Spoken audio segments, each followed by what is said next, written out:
Welcome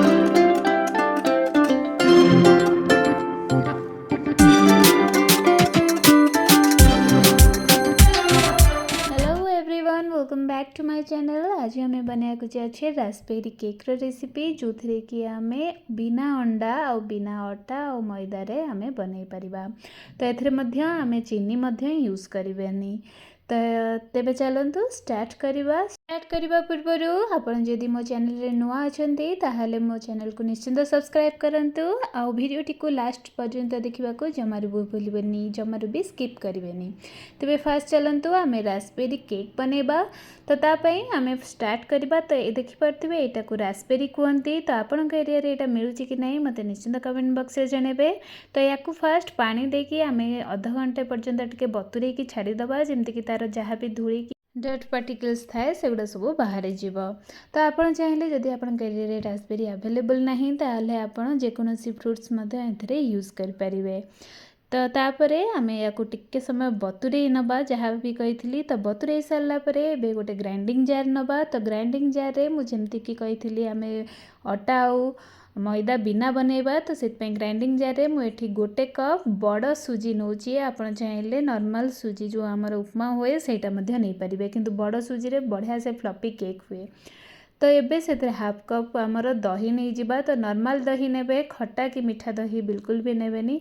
आ से जेतिकी दही नहीं थिबे सेतिकी अमाउंटर से पानी ही नहीं जिबे। जेमति कि दही गोटे कप रे मु नहीं थिबी तो सेथरे ही पानी जड़िकी सेतरे ऐड कर नेबे। तापर एबे सेतरे से रास्पबेरी गुडाक धोईकी ता पानी रु छाणीकी एबे सेतरे ऐड करि नबा। तो ऐड कर सारा परे एबे सेतरे आमे चीनी पकेइबानी, चीनी बदल रे गुड़ ऐड करिबा। तो मुझे 2 टेबल स्पून गुड़ देइची। आपन चाहिए बेसी मीठा जदि पसंद थिबा आपनकु ताहले आपन तार डबल अमाउंट मध्य नहीं पारिबे। आउ जदि चीनी ऐड करिया को चाहउचंदी ताहले हाफ कप चीनी एथरे ऐड कर परिबे। तो जस्ट गोटे पिंच सॉल्ट मु एथरे ऐड करिची। आपन चाहिए स्किप मध्य कर परिबे, किंतु सॉल्ट टिके ऐड करले मीठार बैलेंस बहुत ही सुंदर आसता है टेस्ट रे। तो ये ताकू भल भाव में स्मूथ प्यूरी करनबा, पूरा परफेक्ट बैटर करनबा केक पाई। एबे ताकू गोटे बड़ बाउल रे आमे ताकू बाहर करनबा और ताकू एई भली भाव रे टाइट करी कवर करिकी ताकू आधा घंटे रु 45 मिनिट आमे छाड़ी नबा, सो दैट सुजीटा फुली जीव। तो देखि परथिबे छाड़ी सारला परे सुजीटा पूरा तार थिकनेस नहीं आछि। बैटर रा टिके बैटर पानिया थिला, एबे पूरा परफेक्ट बैटर हमर रेडी हेकी तयारी हो जाइछि। तो एबे सेतरे आमे बेकिंग पाउडर आउ बेकिंग सोडा ऐड करिबा आउ तेल मध्य ऐड करिबा। तो मु एथरे तेल ऐड करिछि। तो 2 रु 3 टेबल स्पून तेल ऐड करिछि। आपन चाहिले बटर मध्य ऐड कर परिबे। तापरे एथरे 1 teaspoon baking powder, half teaspoon baking soda सेतरे ऐड करनबा। तो तापरे एबे धीरे धीरे गोटे स्पातुला की चामच साहाय्य रे व्हिस्कर जदि थिबा सेथरे मध्य आपन धीरे धीरे ताकू घांटिबे, जमार भी बेसी फेंटी देबेनी। जस्ट टिके नाकू जेमति कि हमर सोडा और बेकिंग पाउडर सेतरे मेल्ट हो जिवो सेमति ही आपन ताकू टिके घांटी नेबे। तो देखि परथिबे बैटरटी पूरा परफेक्ट हो जाइछि। आउ सोडा और बेकिंग पाउडर ऐड कर सारला परे एमति छाड़ीबेनी, जेमति कि बतुरेला पूर्वरु करिबेनी। आग बतुरे नेबे आधा घंटा रु 45 मिनिट, तापरे आपन सेतरे ऐड करके एभली भाव रे गोळेई नेबे। तो यहाँ आपण छुआ मान टिफिन बॉक्स रे मध्य दे परिबे, जेमति कि आपण राति रे बनेकी सकाळे मध्य दे परिबे।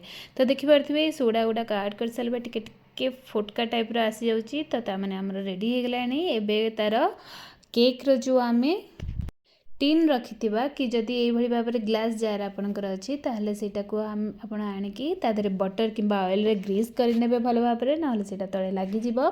ता ऊपरे पुणी बटर पेपर ऐड करि नबा, सो दैट सेटा भल भाबरे पूरा डिमोल्ड हे जिवो, जमारु भी चिपकी बनी सेतरे। तो बटर पेपर ऐड कर साला परे ता ऊपरे मध्य टिके नाकू तेल रे ग्रीस करि नेबे। तो भल भाबरे ब्रश द्वारा ग्रीस करि नेबे, हाथ रे ग्रीस करिवेनी। हाथ रे ग्रीस कले टिके बेसी तेल लागि जाइथे।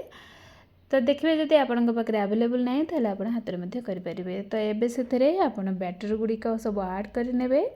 तो ऐड कर सारिके यही भाव में थपथपे दबा, जमीक से एयर जो फंक जमी किसी भी रही।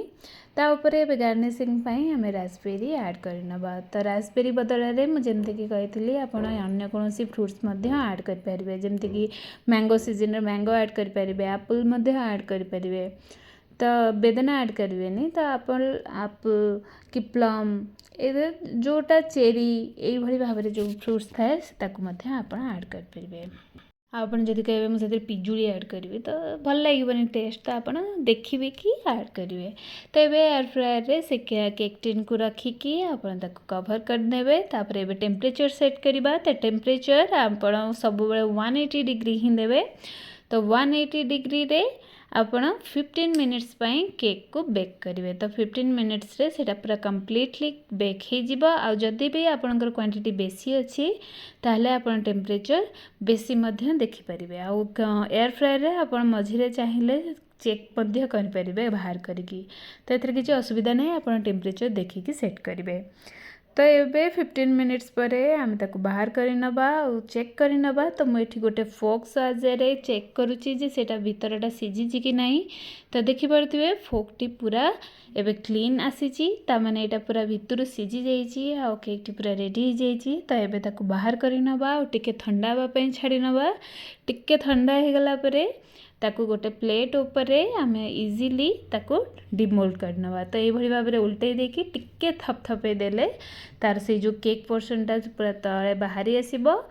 तापरे आम तार बटर पेपर को इजिली बाहर करनवा। तो जेहेतु आपण बटर पेपर को ग्रीस करथिले ऑयल रे तो सेटा इजिली बाहरी जिवो। तो एबे ताकू उल्टेकी तो देखिपे मो झील तादर टे बैट ताकू बहुत ही पसंद फ्रूट केक। तो सी से टिकेनाकू नहीं पड़ेगा। तो काटिवा पर्यंत भी वेट कर पारे। तो ये छोट पिला सांगे एमती हुए। तो आपण एबे ताकू कट करिकी सर्व करें ना टिफिन बॉक्स रे दे पारिबे। आपनकर इच्छा आपण करें। आईटा आपनकर 2 ରୁ 3 दिन आराम से रहिबो। तो देखिपे बहुत ही फ्लफी बहुत ही सुंदर भाव फ्रूट केक टाइप रही बहुत ही सुंदर टेस्ट यार आसाला। तो आप निश्चिंत ट्राए करूँ। मत कमेंट बॉक्स रे जणातु आपन रेसिपी केमती लगिला। भल लगुले मो चैनल टी को लाइक शेयर एंड सब्सक्राइब करने को जमार भी भूलें।